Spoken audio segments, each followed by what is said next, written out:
What if I told you that across the Alabama ridges, the bridges are thin spots where the past refuses to stay buried? From the jagged foothills to the suffocating swamps, travelers report liminal gateways, where the laws of physics break and the dead reach out to touch the living. Tonight, we dive into 3 Appalachian Mountains horror stories inspired by real encounters. A 1950s couple who discovered a freezing, putrid entity had claimed their passenger seat. A boy at an abandoned mill who followed a forbidden ritual only to find the road home had vanished. And a fisherman in the deep delta who realized the screams beneath the concrete weren't coming from an animal. The water is rising, and something is reaching for your ankles. I'm the shadow teller. Lock your doors and let the nightmare begin.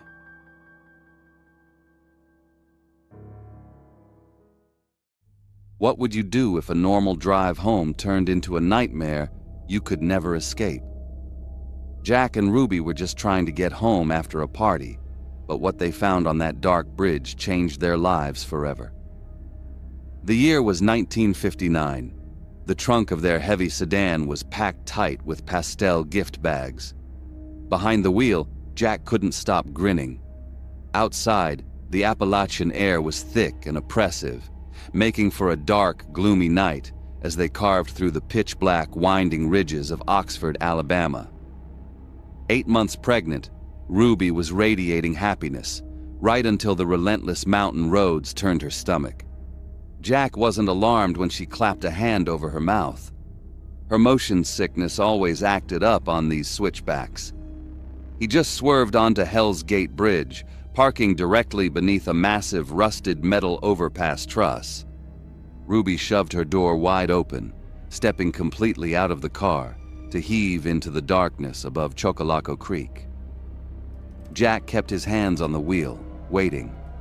Finally, she slumped back onto the bench seat, pulled the heavy door shut, and Jack hammered the gas.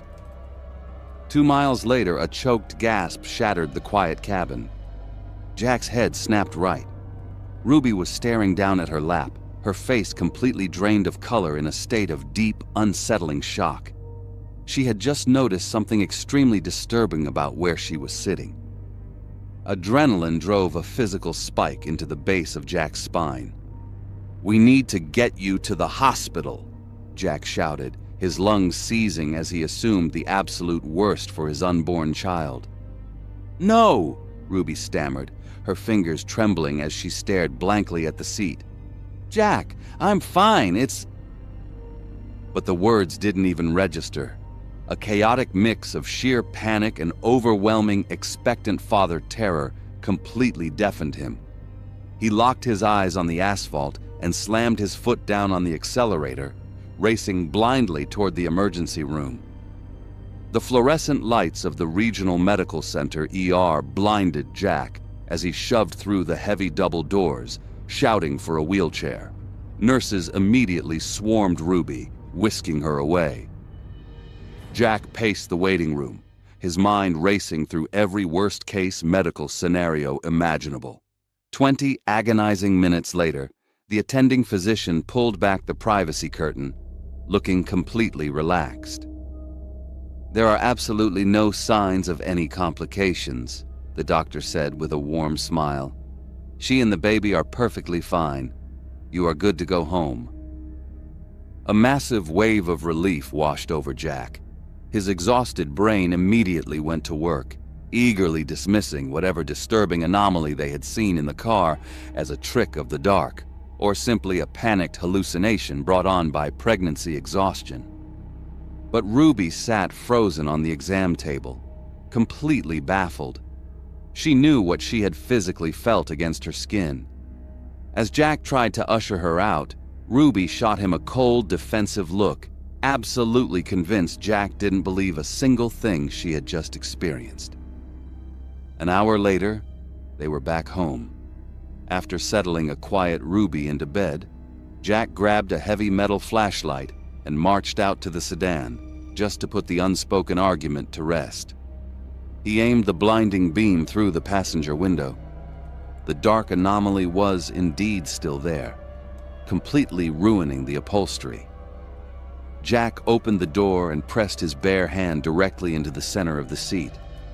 A sharp physical shock traveled straight up his arm. It felt entirely unnatural. Slowly, he aimed the flashlight up at the headliner, desperate to find a gap where the gloomy weather might have breached the cabin. But the roof of the car was perfectly intact. Jack just let out a heavy sigh. He decided he knew exactly what it was, and it was absolutely nothing to worry about. He clicked off the flashlight, shook his head at the sheer absurdity of their hospital trip, and headed back inside, completely dismissing the event. Inside, the silence was suffocating. Ruby sat curled on the edge of the bed, trembling from a chaotic mix of humiliation and terror. Jack casually tossed the flashlight onto the dresser, insisting that whatever was on that seat was nothing to panic over. He blamed the gloomy weather, claiming the wind had blown debris into the cabin and that her exhaustion had warped her reality. Ruby's head snapped up. "Jack, we were parked directly beneath a massive metal overpass truss," she fired back. "It blocked everything from above. I know exactly what I experienced." She grabbed her winter coat, stating flatly that she was going back to the bridge by herself to prove she wasn't losing her mind.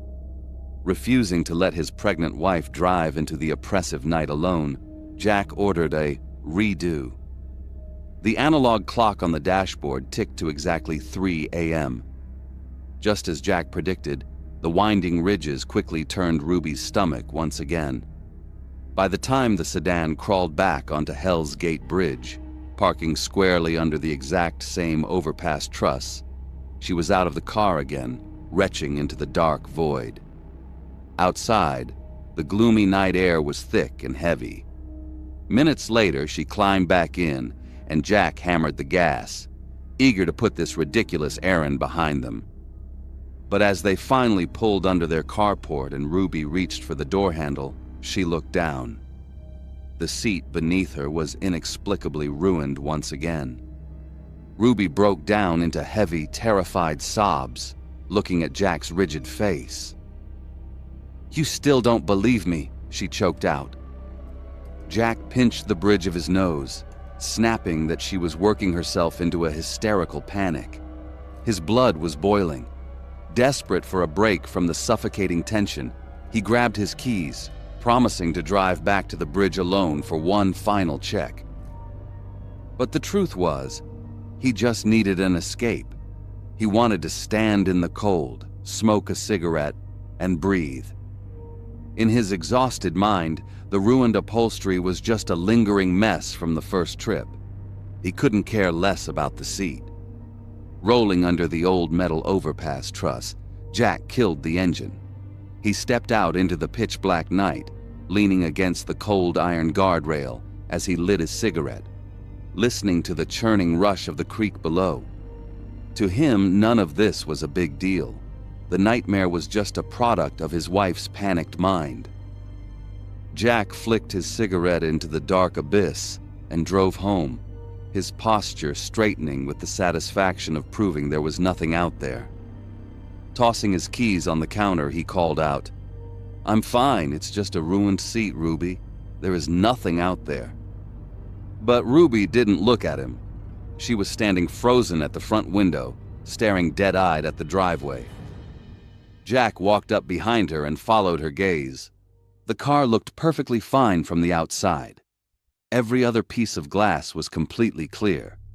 But what they saw isolated on that one single passenger window was simply terrifying. It was completely, thickly fogged over from the inside, exactly as if someone was sitting in the locked cabin, breathing heavily against the glass. The smell of black coffee pulled Jack from a restless sleep. Ruby sat at the kitchen island, her arms crossed tightly. Beside her sat her father, Frank, fixing Jack with a furious glare. Ruby had called her dad at sunrise. To Frank, this wasn't supernatural. It was about Jack failing to support his vulnerable daughter. Jack tried to defend himself, blaming a freak draft of weather. But what Frank did next changed absolutely everything.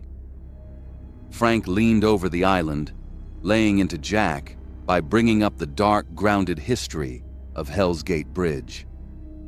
Back in November of 1951, a young couple took that exact curve too fast in the gloomy weather and plummeted into Choccolocco Creek.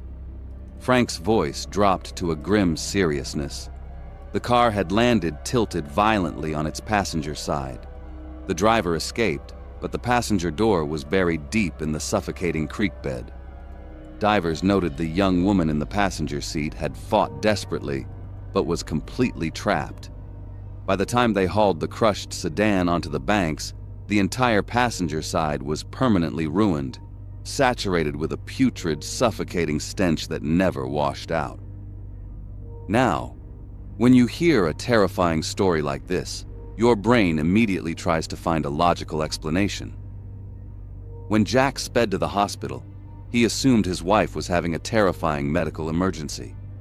When he checked the car, he blamed the weather. But what we haven't told you yet is what Ruby actually noticed when she looked down at her lap on that very first drive. When Ruby gasped, she wasn't bleeding, and her water hadn't broken. Her maternity dress was completely saturated, plastered dripping wet against her skin with an ice-cold, dark liquid. The passenger seat beneath her had transformed into a pooling, shimmering puddle of freezing water. And when Jack touched that seat with his bare hand in the driveway, the sharp shock that shot up his arm was the biting, bitter cold of Winter Creek water. The entire cabin had been suffocatingly thick with the horrific stench of rotting leaves and stagnant mud. Jack had tried to blame the weather, but they were parked safely under a massive metal overpass. Now, you might be asking yourself, why was Frank so angry about all of this? Ghosts are just ghosts. They can't actually harm anyone. Or can they? The truth is, Frank wasn't a believer in the paranormal, but his protective passion for his only daughter and his very first granddaughter ran so deep that he wasn't about to take a single chance. He was absolutely furious at his son-in-law's stubborn, silly mistake. Jack should have just listened to his terrified wife. Instead, he forced her back out into the dark just to prove a point. Frank was livid because he realized how incredibly reckless that was. If that freezing entity was desperate enough to attach itself to Ruby once, who knows what it could have done to her, or the baby when Jack served her right back up to it on a silver platter. And Frank understood that danger better than anyone, which is why he stared a hole straight through his son-in-law to deliver the final tragic detail from that 1951 coroner's report. The young woman who had drowned, terrified and trapped in that freezing passenger seat 8 years ago, had been exactly 8 months pregnant. Today, Hell's Gate Bridge is permanently closed, slowly crumbling into Choccolocco Creek. Locals say the phenomenon of the wet seat ended when the county stopped letting cars cross. They say the drowned mother is trapped back at the bottom of the creek. But if that's true, the next time you're sitting perfectly safe inside your quiet house and you suddenly feel a freezing, damp spot seeping through the fabric of your chair, you might want to check the floorboards for creek mud.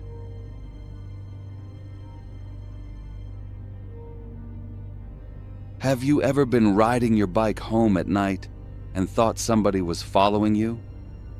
13-year-old Billy was certain the thing chasing him was his only problem, but the real terror was just about to begin. The year was 1998, deep in the Appalachian Foothills of Oconee County.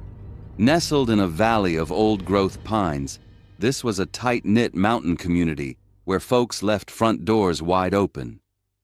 For 13-year-old Billy and his mother, life ran on a comforting, airtight schedule. By the time Billy stepped off the 3 p.m. school bus, his mom was always waiting at the kitchen counter of their double-wide trailer, with a fresh bag of his favorite off-brand chips. In her eyes, their routine was a pitch-perfect safe haven, especially on a mundane Tuesday afternoon that officially marked the end of his grueling week-long grounding. But Billy wasn't interested in a peaceful Tuesday.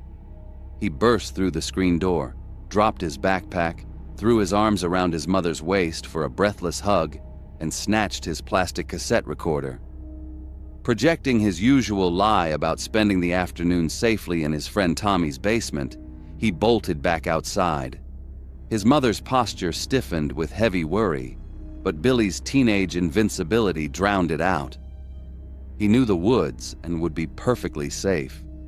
He dragged his rusted Huffy bike off the gravel and pedaled furiously toward the forbidden, rotting ruins of the Oconee cotton mill.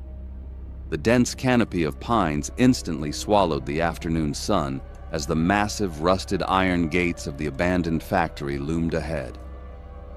All day at school, Billy had obsessed over this exact adventure. Pushing his bike through a jagged gap in the chain-link fence, the decaying 1920s brick compound was even more awesome than he imagined.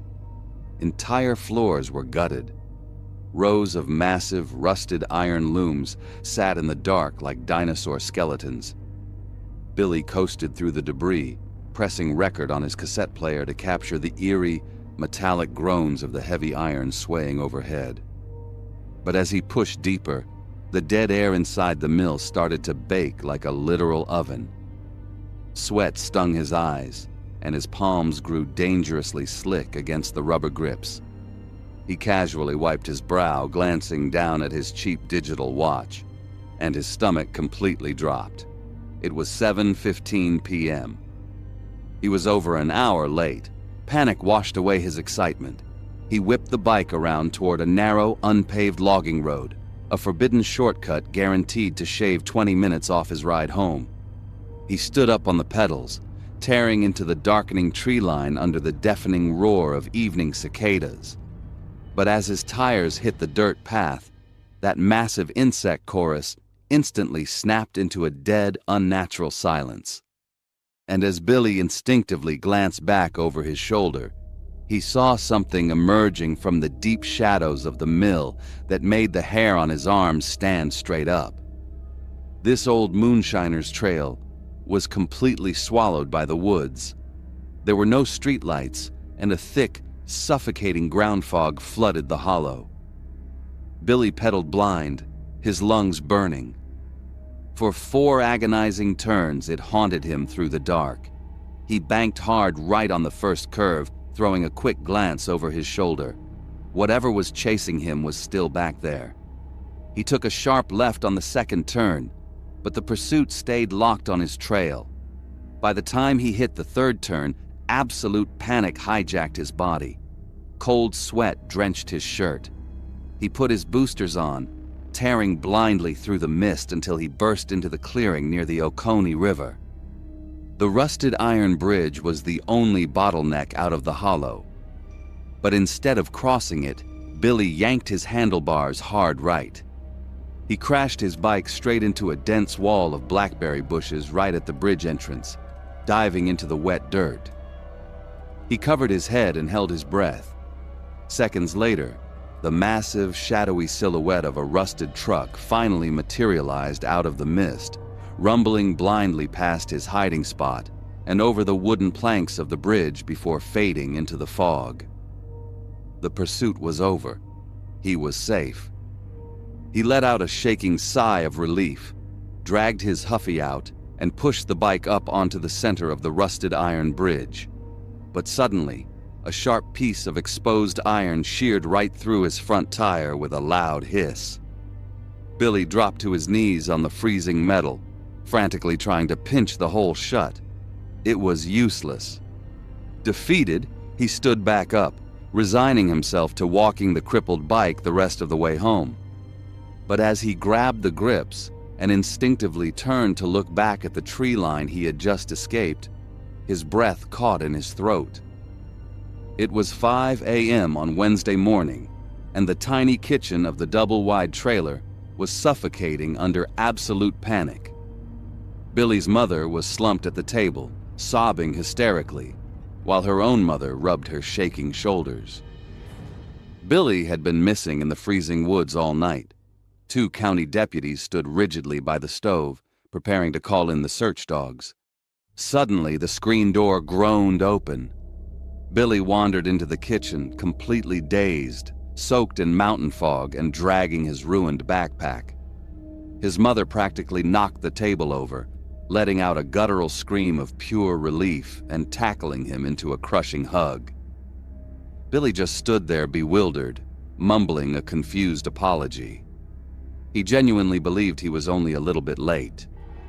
She pulled back, gripping his shoulders fiercely, demanding to know where he had been all night. Blinking and struggling to process the time gap, Billy admitted he sneaked out to the mill but swore he left at dark. The problem, he explained, was that on the way back, he was followed. The deputies instantly stepped forward. Billy gave them a rattled description of the rusted-out truck, and the cops furiously scribbled the details.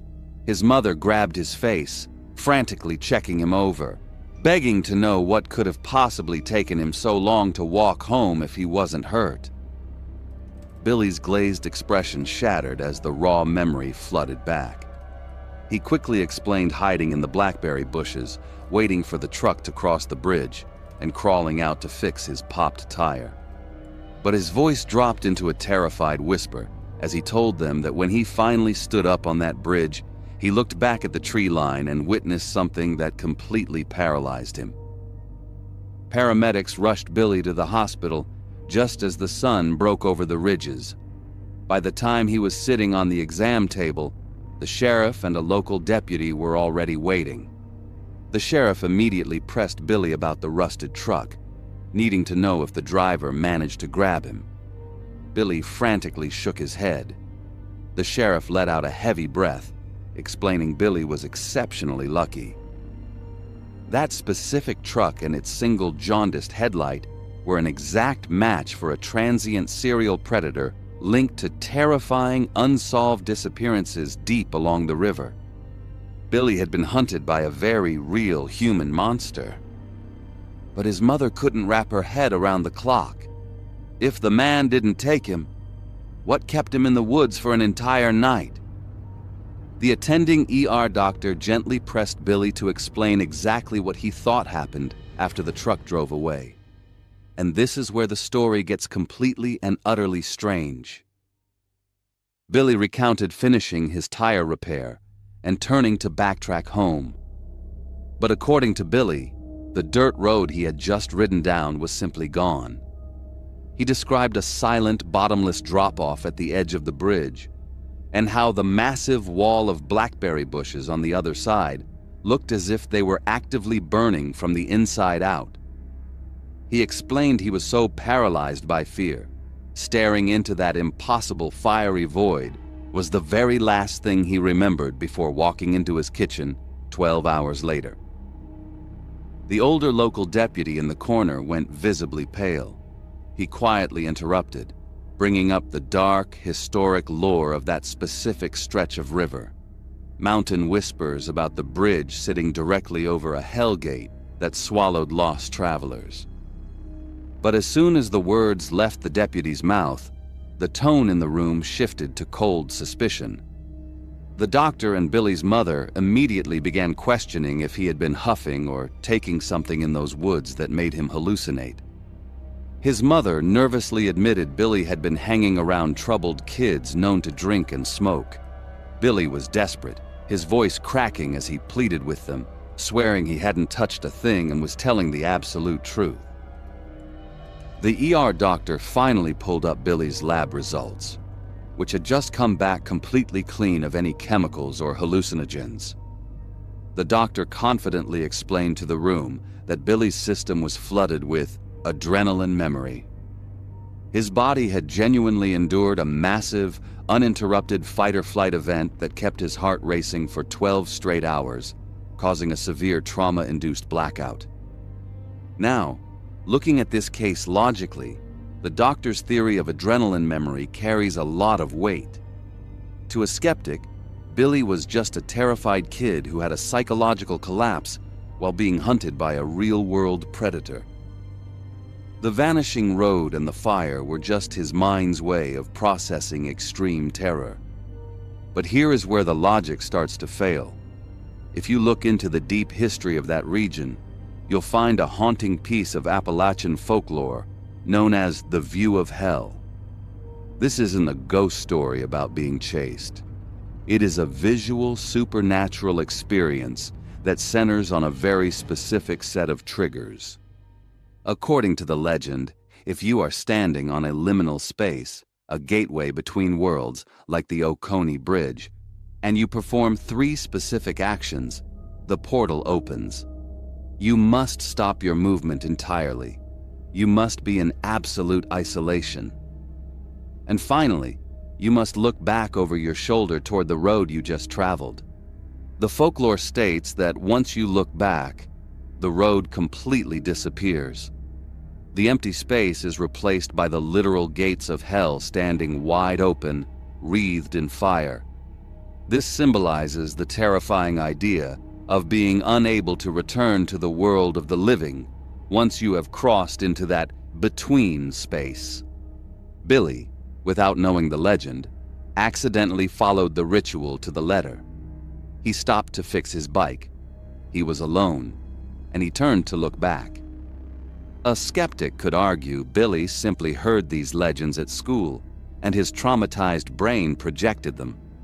It's a neat, logical package. But there is one final physical piece of evidence that the hallucination theory cannot explain. A week later, the sheriff's department finally brought his Huffy bike back to the trailer. When Billy and his mother went out to retrieve it, they didn't find a bike with a simple flat tire. The thick rubber tires on that bike had been completely and utterly liquefied. The black tread was melted and fused directly into the metal rims, as if the bicycle had been placed inside an industrial furnace. Every inch of that rubber was charred and bubbled, despite the fact that the bike spent the entire night sitting on an ice-cold iron bridge in the middle of a mountain river. Science can explain a trauma-induced blackout. It can even explain a hallucination. But it cannot explain how rubber turns to liquid in below-freezing temperatures. To this day, the local authorities in Oconee County have permanently welded the gates to that iron bridge shut, citing structural instability. But the people who live along the Oconee River know the truth. They know Billy didn't just have a bad dream. He was standing in the doorway.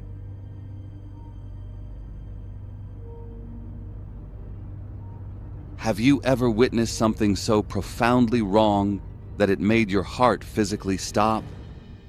Cletus was just a retired factory worker out for a mundane morning on the water. But what he encountered that day ensured he would never feel safe in the silence again. It was a random, suffocatingly muggy Wednesday morning in 2012. For 57-year-old Cletus, waking up at 4 a.m. wasn't a chore. It was the exact life he had always dreamed of. He had spent 35 long years eating lint in a local textile mill, earning every bit of his early retirement and his deep, rattling, cotton-lung cough. His ultimate goal had always been simple: clock out for good and fish every single day. He threw on his lucky, sweat-stained Alabama Crimson Tide hat and drove out to his favorite spot right off Choccolocco Road. This specific bridge was tucked deep into a dense, 15-mile stretch of completely undisturbed Mobile Delta swampland. Surrounded by towering cypress trees and thick Spanish moss, the nearest house was a full hour's drive away. It was perfectly isolated, incredibly beautiful, and made him feel completely safe. The water was dead quiet and glassy.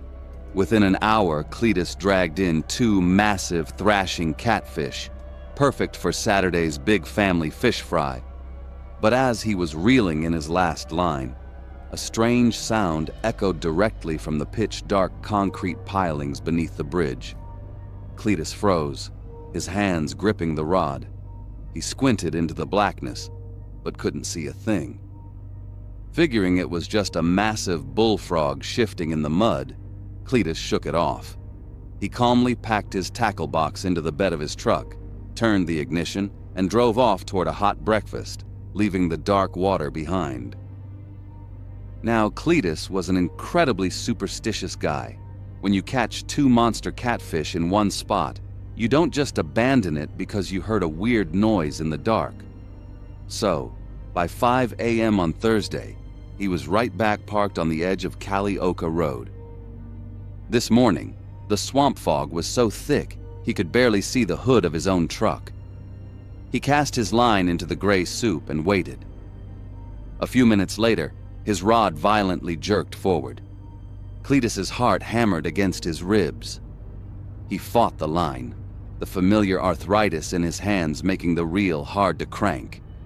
Finally, he yanked another huge catfish onto the muddy bank, tossing it straight into his ice cooler. He wiped the sweat from his forehead, feeling completely victorious and safe in his isolation. But right as he turned back toward the water, the sound from Wednesday returned. Only this time, it wasn't just a muffled noise. It was a lot louder. Cletus squinted hard through the heavy fog and his own night blindness. And this time, he saw exactly where it was coming from. By Friday morning at 5 a.m., the fish had completely stopped biting. The swamp was dead quiet, except for that terrible, strange noise echoing from the distance. Cletus was tired of letting his own imagination ruin his dream retirement. So, he untied his small aluminum flat-bottom boat, pushed off the muddy bank, and let the slow current drift him directly under the bridge to investigate. The air under the concrete span was dark and suffocatingly humid. Cletus's cotton lung flared up, forcing him to take short, ragged, wheezing breaths. He pulled out a cheap dollar store flashlight and clicked it on. But right as the weak yellow beam swept across the rusted rebar of the piling, the bulb flickered and completely died. In that sudden pitch-black darkness, something shifted violently in the water right next to his boat. Cletus scrambled backward, but his arthritic knees gave out. His heavy boots caught the edge of the aluminum hull, and he plunged backward into the freezing black creek. The heavy swamp water filled his clothes instantly. Panic seized his chest. He couldn't swim. He thrashed wildly in the pitch-black water, his lungs burning for air.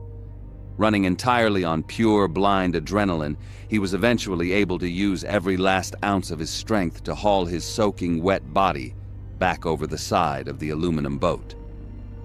Cletus burst through his front door, dripping freezing swamp water all over the clean kitchen linoleum, his chest heaving as he gasped for air. He looked at his wife, expecting her to rush over and help him. Instead, she just scoffed. She took one look at his violently shaking hands and dripping clothes, assumed he'd been out drinking cheap beer in the dark, and told him he stank like river mud. She pointed straight to the bathroom. Cletus didn't even have the energy to argue. He grabbed the kitchen phone and dialed the Saraland police. A dispatcher sent a cruiser out to the Choccolocco Bridge, but a little while later they called back. The officers had found absolutely nothing, just empty woods and dark water.